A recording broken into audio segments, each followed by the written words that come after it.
Bismillahirrahmanirrahim. Alhamdulillahirabbil alamin. Bismillahirrahmanirrahim. Kaum muslimin muslimat rahimakumullah. Marilah kita tidak henti-hentinya memanjatkan puji syukur kepada Allah Subhanahu wa taala. Karena dengan nikmatnya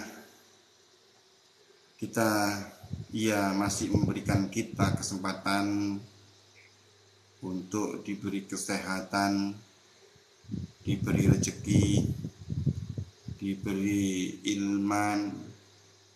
diberi iman yang ada dalam diri kita. Alhamdulillahirabbil alamin. Semoga saya live ini nanti bermanfaat bagi kita semua, karena yang akan saya sampaikan adalah bagaimana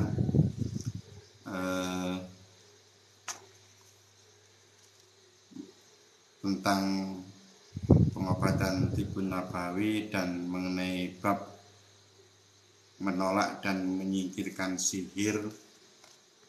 Insyaallah akan saya jelaskan bagaimana menolak dan menyingkirkan sihir itu, bagaimana caranya. Semoga kita mendapatkan rahmat dan ampunan Allah Subhanahu wa taala, dikarenakan Nabi Muhammad telah bersabda, tidak ada suatu kaum yang duduk di rumah Allah, mereka mempelajari Al-Quran, mereka mempelajarinya kecuali malaikat mengepakkan sayapnya. Saudaraku yang dirahmati oleh Allah, saya jelaskan tentang mengenai menolak dan menyingkirkan sihir. Pada bab ini insya Allah saya akan membahas seputar jenis-jenis sihir dan pengaruhnya terhadap orang yang tersihir. Berikut pengobatan dari Al-Quran dan dawuhnya Rasulullah, dari doa-doa dan zikir-zikir yang diperbolehkan. Perlu penulis ingatkan bahwa di dalam bab ini juga pada bab yang lain yang perlu berkaitan dengan pengobatan, insya Allah akan menemukan beberapa teknik pengobatan tertentu yang tidak ada dasar nasnya secara tegas dari Nabi SAW, tetapi masuk ke dalam kaidah-kaidah umum yang terdapat di dalam Al-Quran dan hadis Rasulullah. Misalnya, Anda dapati pengobatan dengan menggunakan salah satu ayat Al-Quran atau beberapa ayat dari beberapa surat Al-Quran. Semua ini masuk ke dalam kategori firman Allah, wa nunazzilu minal qur'ani ma huwa shifaa wa rahmatul lil mu'minin. Dan kami menurunkan dari Al-Quran, kata Allah, suatu yang menjadi penawar dan rahmat bagi orang-orang beriman. Di antara ulama ada yang mengatakan bahwa maksud sifat atau penawar di sini ialah sifat maknawi, obat spiritual, yakni dari keraguan, kemusyrikan, kefasikan, dan kekafiran. Ada juga yang mengatakan bahwa yang dimaksud ialah sifat maknawi, obat spiritual, dan sifat obat fisik sekaligus.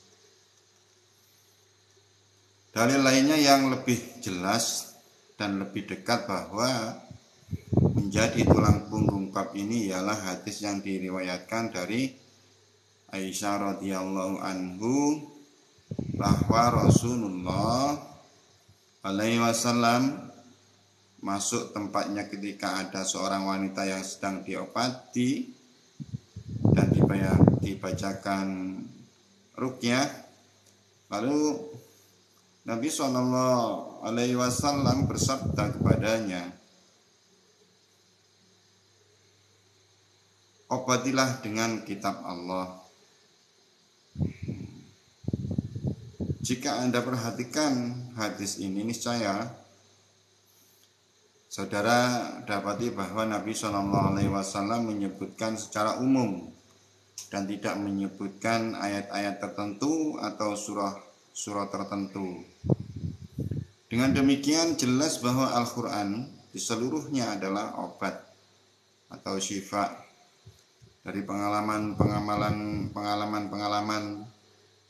yang tampak kepada para alim ulama, para ustadz yang berkali-kali dan berulang-ulang, nyatalah bahwa Al-Quran bukan saja merupakan obat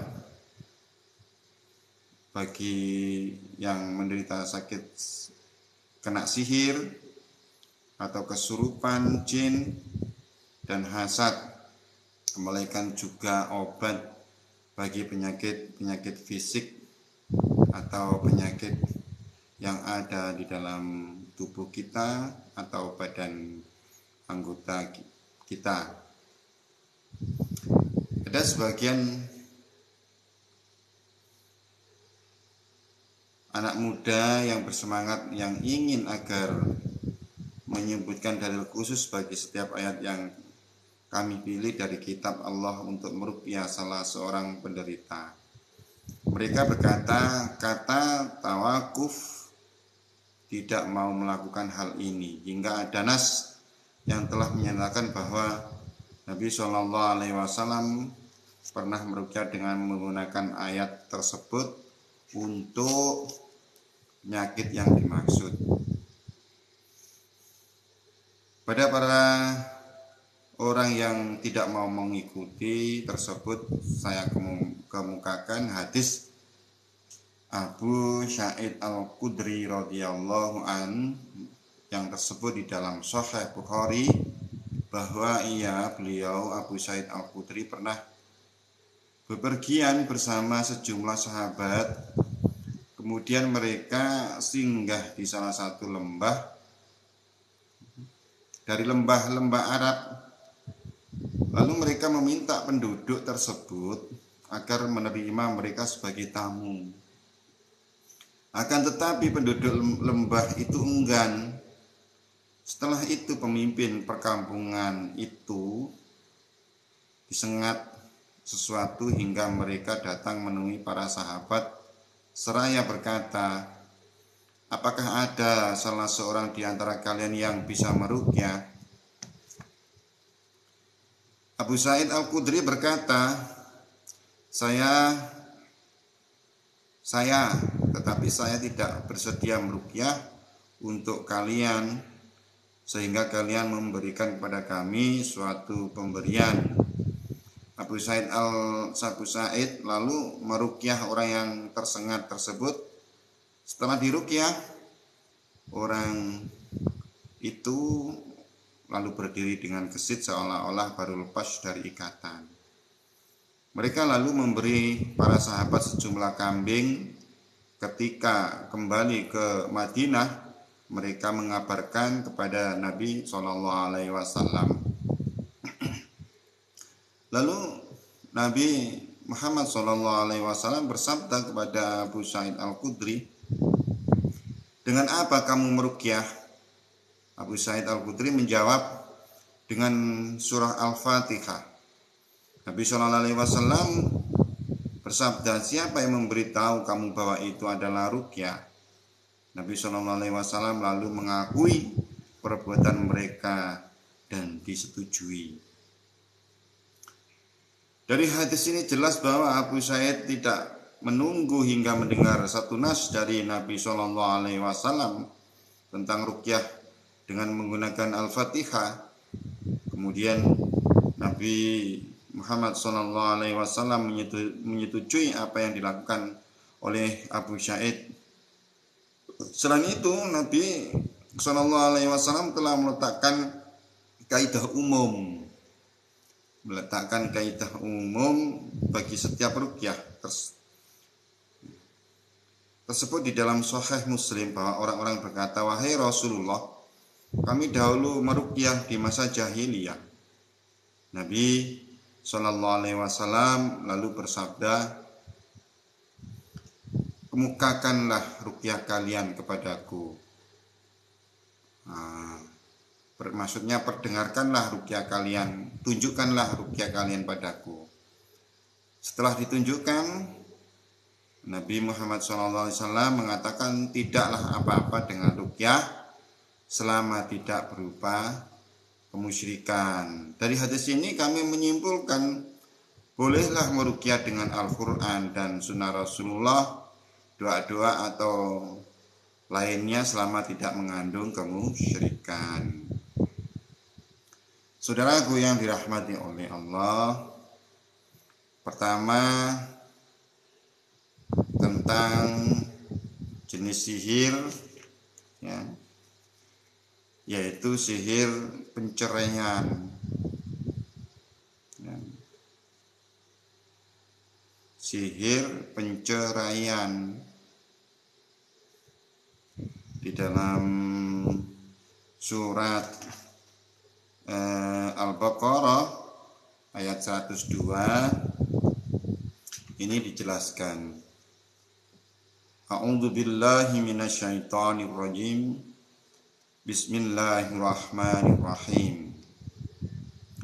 Fattaba'u ma tasmus sayatin ala mulki Sulaiman wa ma kafara Sulaimanu walakinna sayatina kafaru yu'allimuna an-nasa sihra wa ma unzila 'alal malakaini bi Babila Harut wa Marut wa ma yu'allimani min ahadin hatta yakuna innama nahnu fitnatun fala takfur wa yata'allamuna minhuma ma yufarriquna bihi bainal mar'i wa zawjihi wa ma hum bidarrina bihi min ahadin illa biidznillah wa yata'allamuna ma yadurruhum wa la yanfa'uhum wa laqad 'alimu laman istarahu ma lahu fil akhirati min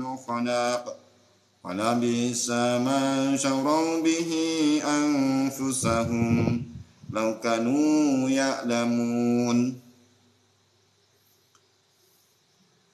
Yang artinya, dan mereka mengikuti apa yang dibaca oleh setan-setan pada masa kerajaan Sulaiman, dan mereka mengatakan bahwa Sulaiman itu mengerjakan sihir, padahal tidak kafir, tidak mengerjakan sihir. Hanya setan-setan itulah yang kafir, yang mengerjakan sihir.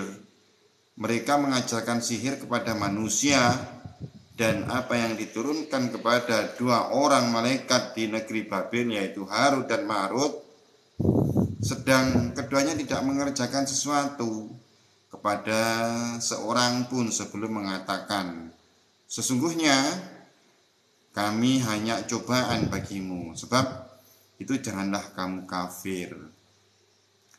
Maka mereka mempelajari dari kedua malaikat itu apa yang dengan sihir itu mereka dapat menceraikan antara seorang suami dengan istrinya, dan mereka itu ahli sihir, tidak memberi mudarat dengan sihirnya kepada seorang pun kecuali dengan izin Allah. Dan mereka mempelajari sesuatu yang memberi mudarat kepadanya dan tidak memberi manfaat. Demi sesungguhnya mereka telah meyakini bahwa barang siapa yang menukarnya kitab Allah dengan sihir itu, tiadalah baginya keuntungan di akhirat, dan amat jahatlah perbuatan mereka menjual dirinya dengan sihir kalau mereka mengetahui.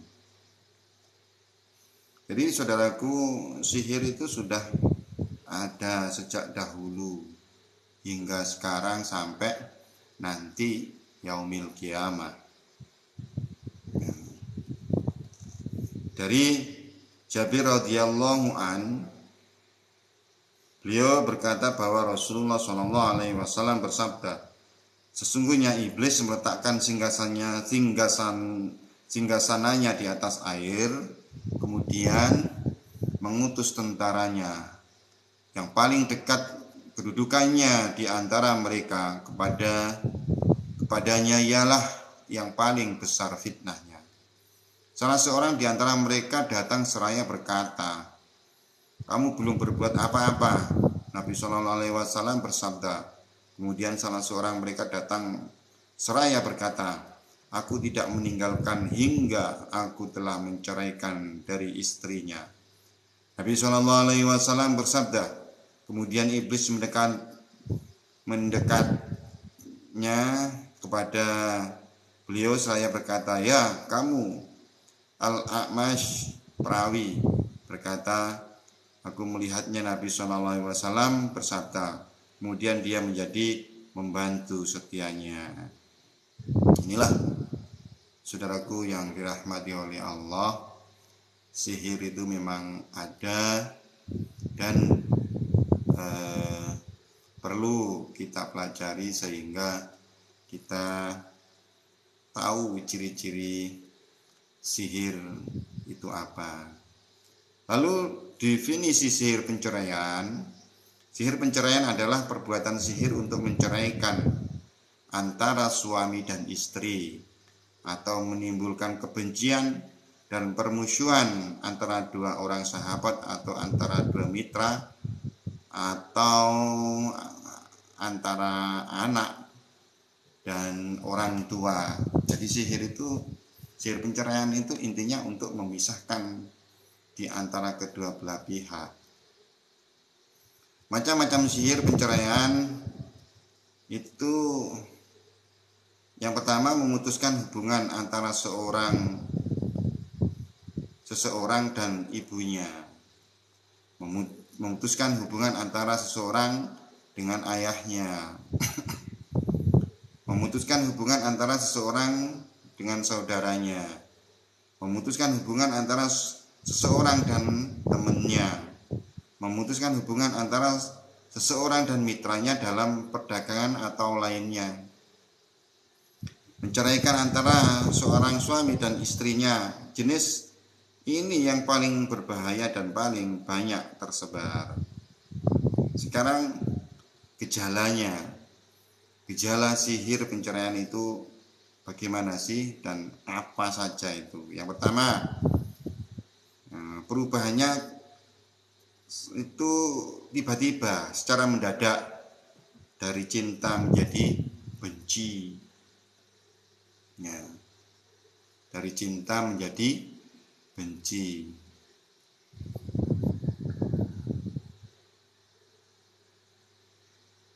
Dari cinta menjadi benci. Banyak terjadi saling meragukan antara keduanya. Ya.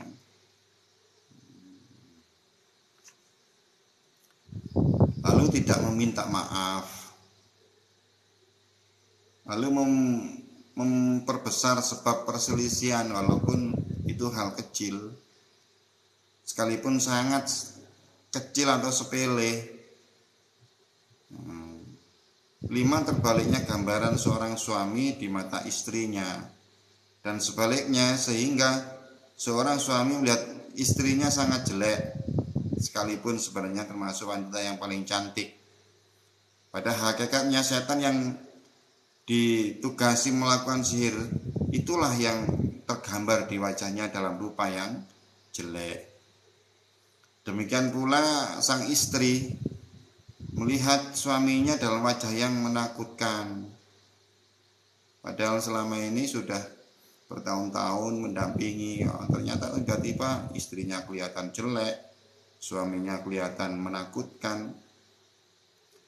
Lalu orang yang tersihir membenci setiap perbuatan yang dilakukan oleh pihak lain, dan orang yang tersihir membenci tempat tinggal pihak lain. Misalnya istri melihat suami di luar rumah dalam keadaan jiwa yang baik, tetapi ketika masuk rumah dia merasa sumpek dan berat.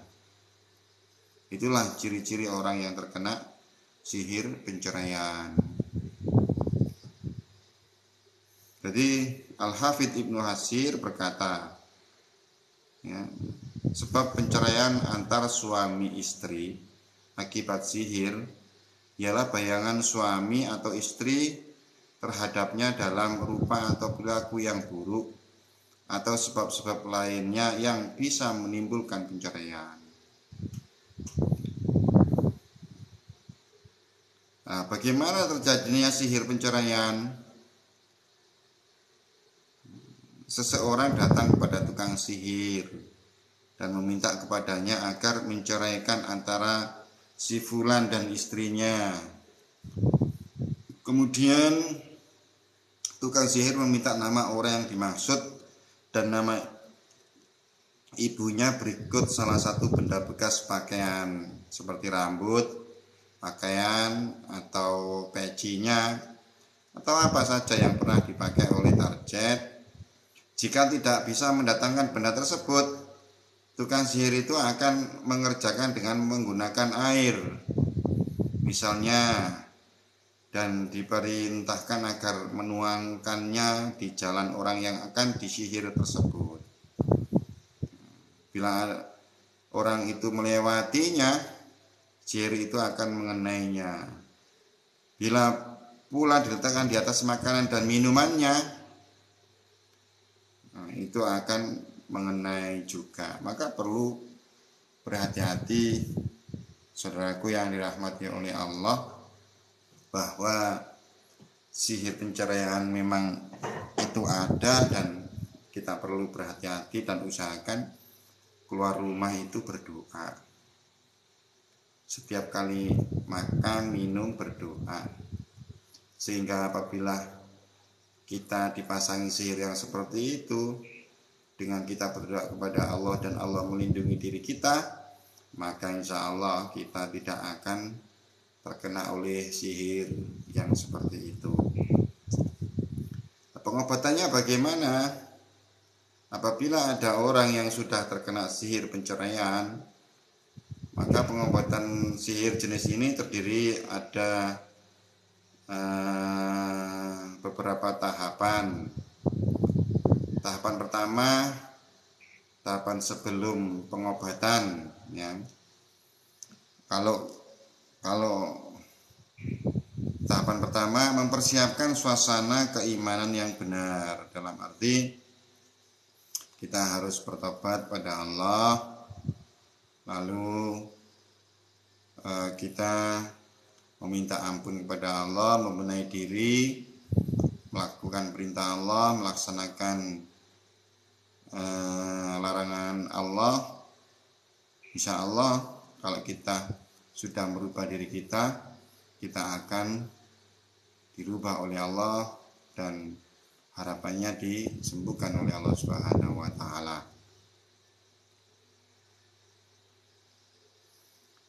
Nah, mungkin punya jimat, ya, atau penangkal yang ada pada penderita, dan jimat tersebut yang dimaksud adalah mempercayai benda tersebut daripada Allah Ta'ala.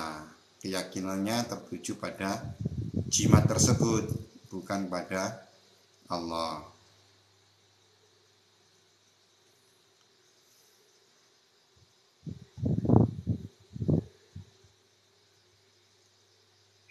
Lalu kita belajar tentang keilmuan tentang agama Islam agar keimanan kita meningkat, sehingga keluarga kita juga belajar tentang keimanan dan ketakwaan kepada Allah, mengikuti kajian-kajian yang ada di sekitar kita. Lalu mendiagnosa keadaan yaitu dengan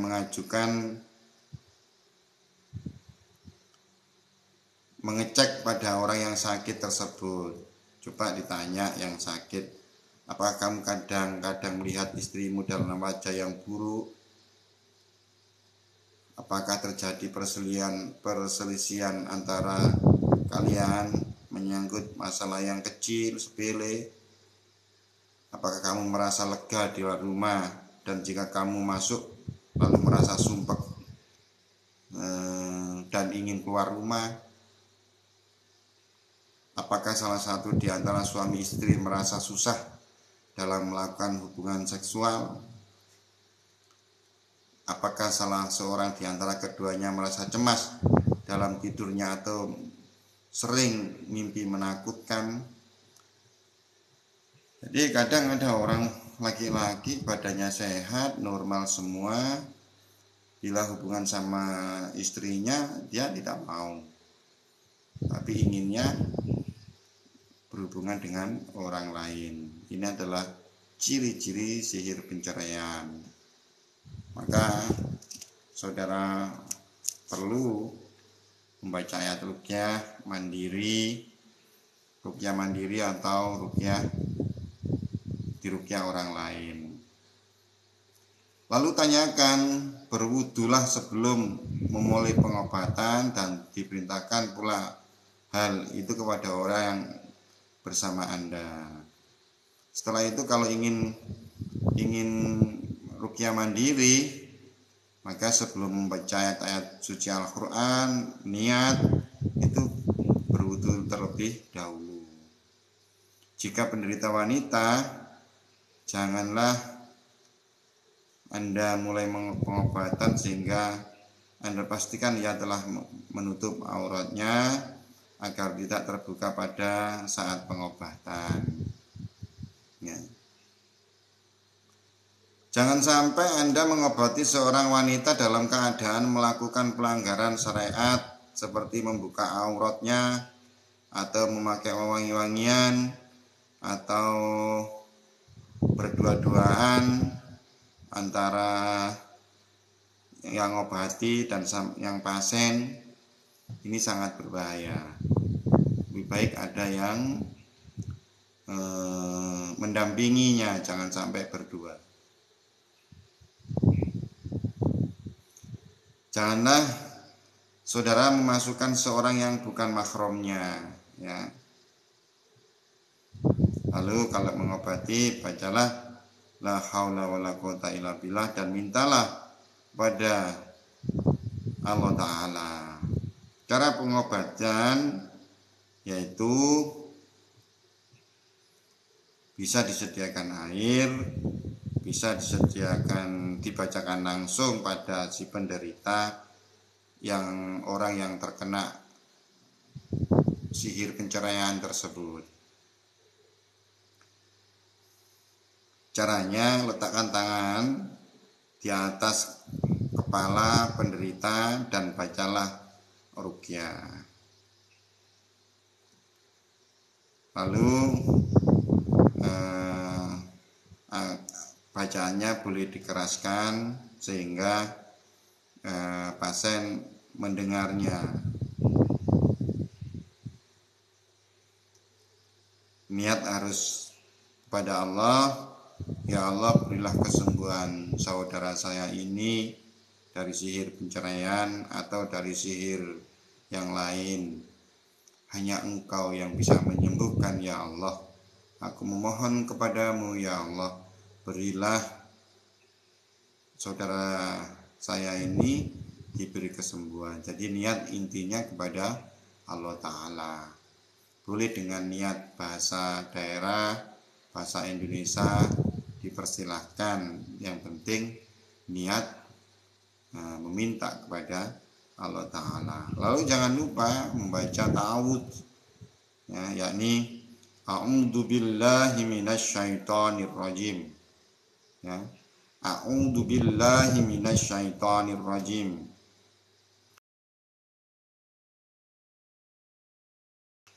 Surat apa saja yang dibaca, ya. Saya kasih tahu surat yang sering dibaca untuk meruqyah. Silakan dicatat apa sih untuk sihir penceraian itu surat yang dibaca. Nanti kalau nggak hafal bagaimana? Ya langsung melihat Al-Quran, dibaca secara langsung seperti ini. Ya, nanti kalau saudaraku sekalian yang dirahmati oleh Allah, saya minta catatan surat apa saja yang dibaca tadi saya lupa, boleh silakan tulis di kolom komentar, ya. Yang pertama surat Al-Fatihah, satu ayat 1 sampai 7. Lalu surat Al-Baqarah, ya, 1 ayat 1 sampai ayat 5. Lalu surat Al-Baqarah ayat 102. Lalu surat Al-Baqarah ayat 163 sampai 164. Lalu surat Al-Baqarah ayat 225. Lalu surat Al-Baqarah ayat 285 sampai 286. Lalu surat Ali Imran ayat 18 sampai 19. Lalu ayat Al-A'raf, surat Al-A'raf ayat 54 sampai 56. Lalu surat Al-A'raf ayat 117 sampai 122. Ayat surat Yunus ayat 81 sampai 82. Surat Toha ayat 69. Surat Al-Mu'minun ayat 115 sampai 118. Ayat Shaffat ayat 1 sampai ayat surat Asy-Syaffat ayat 1 sampai 10. Surat Al-Aqaf ayat 29 sampai 32. Surat Ar-Rahman ayat 33 sampai 36. Surat Al-Hasyr ayat 21 sampai 24. Surat Al-Jin ayat 1 sampai 9. Lalu surat Al-Falaq 1 sampai 5. Surat An-Nas 1 sampai 6. Al-Ikhlas. Lalu surat Al-Ikhlas. Setelah membaca ayat ruqyah ini dengan tartil di telinga penderita dengan suara yang agak keras, akan terjadi salah satu di antara 3 keadaan berikut ini. Ya.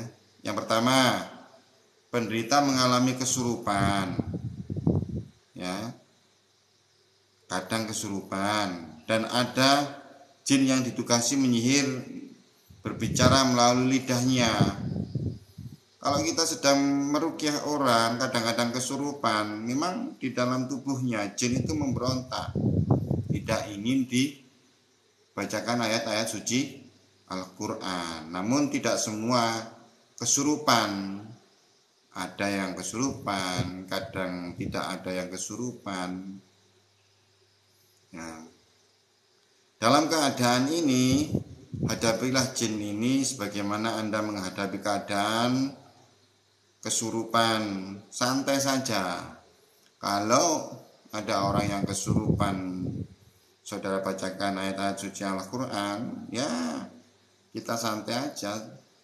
Tetap dibacakan ayat suci Al-Quran, dihimbau untuk keluar dan bertobat kepada Allah. Karena jin itu sama seperti manusia, perlu nasihat, perlu himbauan, perlu didoakan. Kalau jinnya itu selalu bicaranya banyak, kita nggak boleh sampai kalah ngomongnya. Terus usahakan usahakan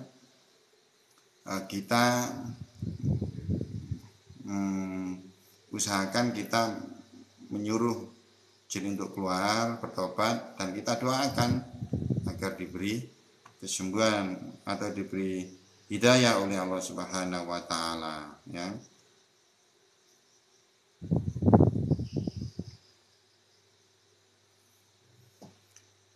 Tahapan yang kedua, ya,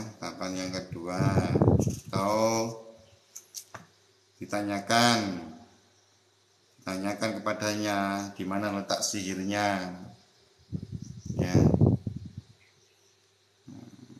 Tapi intinya yang kedua, kita komunikasi dengan jin, jangan langsung dipercaya, karena jin itu memberi satu kebenaran 1000 kebohongan.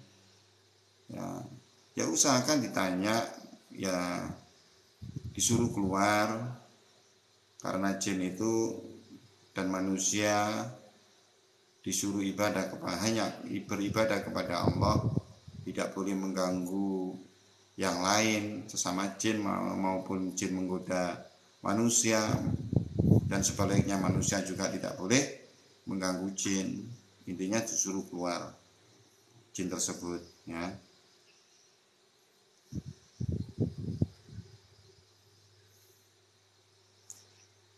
Kadang jin itu membohongi kita para peruqyah.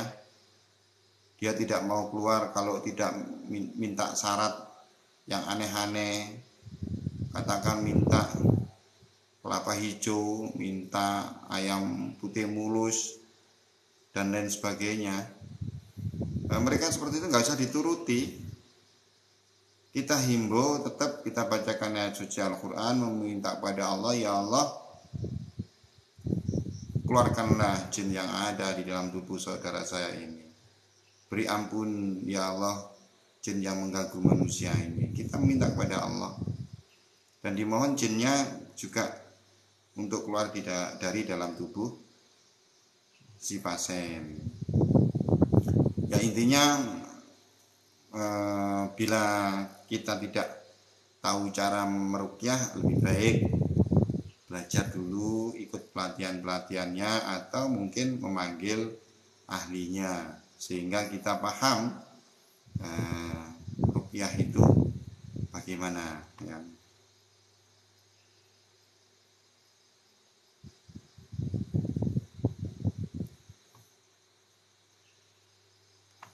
Lalu yang selanjutnya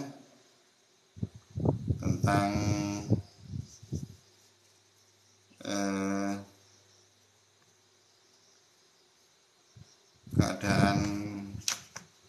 keadaan kedua, jika pada waktu dibacakan ruqyah yang merasa pusing, gemetar, berontak, atau pusing berat tapi tidak kesurupan, bisa diulangi membaca ayat-ayat tersebut 3 kali atau lebih. Jika sudah kesurupan, hadapilah sebagaimana dalam keadaan pertama. Jadi intinya saudaraku, membaca ruqyah itu bukan menjadikan orang menjadi kesurupan, tetapi usahakan bila dibacakan ruqyah orang itu tidak kesurupan. Caranya bagaimana? Ya meminta kepada Allah, ya Allah berilah saudara saya ini kesembuhan, jangan sampai terjadi keanehan di dalam tubuh saudara saya. Kita banyak meminta kepada Allah, ya. Jangan lantas bangga, senang apabila di ruqyah itu orang itu kesurupan. Jadi kalau saya memilih meruqyah itu berusaha si pasien tidak kesurupan, ya. Nah, kalau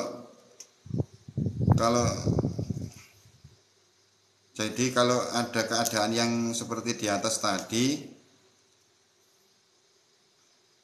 Jika tidak kesurupan tapi gemetar, pusing, mual, mulai berkurang, bacakanlah padanya ruqyah selama 3 atau 7 atau 9 ya.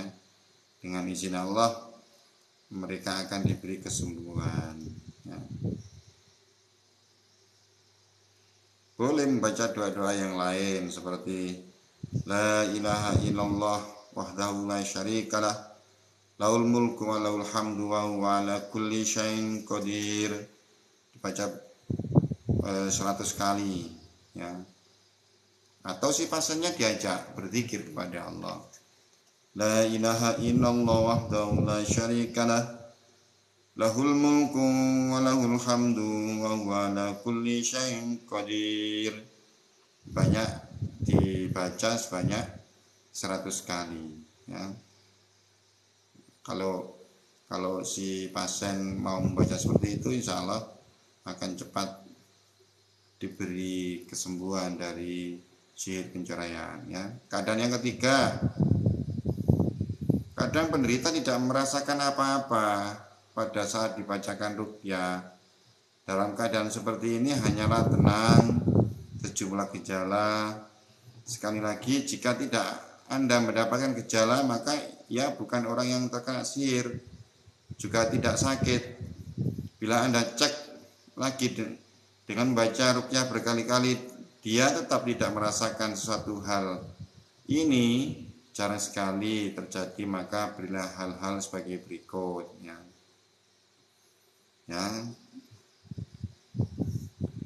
Coba diputarkan murotal, surat Yasin, Ad-Dukhan, dan Al-Jin di dalam HP atau dalam flashdisk ya.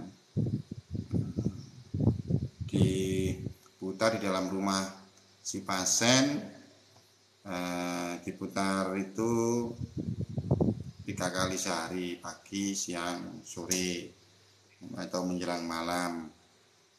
Atau memperbanyak si pasien membaca la haula wala quwata illa billah 100 kali. Lakukanlah ini. Bila si pasien tidak ada gejala apa-apa, disuruh membaca zikir kepada Allah la haula wala quwata illa billah selama 1 bulan, terus dibaca 1 hari 100 kali ya. Setelah pengobatan, bila Allah telah menyembuhkannya melalui usaha saudara dan dia sudah merasa sehat, pujilah Allah yang telah memperkenankan saudara. Tingkatkan rasa butuh Anda kepada Allah agar Allah memberikan taufiknya kepada kita menghadapi keadaan-keadaan yang lainnya. Janganlah sampai hal tersebut menjadi sebab kesombongan kita semua. Nanti kita diberikan oleh Allah bisa meruqyah dan orang itu sembuh, sombong, lalu mengatakan kalau tidak saya tidak sembuh. Ini tidak boleh. Harus semua itu karena Allah Ta'ala ya. Bila pada tahapan ini penderita terancam oleh datangnya sihir baru, karena kebanyakan orang yang mengerjakan sihir apabila merasa bahwa penderita telah pergi ke salah seorang mu'alif atau pengobat untuk berobat, mereka akan kembali lagi ke tukang sihir untuk menyihir lagi. Oleh sebab itu, penderita yang baru saja sembuh hendaknya jangan memberitahukan hal tersebut kepada siapapun. Samping itu, berilah pembentengan diri seperti selalu menjaga sholat berjamaah ya, usahakan membaca Al-Quran, khususnya surat Al-Baqarah di pagi hari dan di sore hari, wudhu sebelum tidur dan membaca ayat kursi, membaca basmalah setiap memulai sesuatu, dan membaca alhamdulillah setelah mengerjakan sesuatu. Lalu disuruh membaca zikir yang saya sampaikan di atas, la ilaha illallah, la ilaha illallah wahdahu la syarikalah, lahul mulku wa lahul hamdu wa huwa ala kulli syai'in qadir. Ini dibaca setiap hari dan insya Allah terjaga dari gangguan sihir yang berulang-ulang.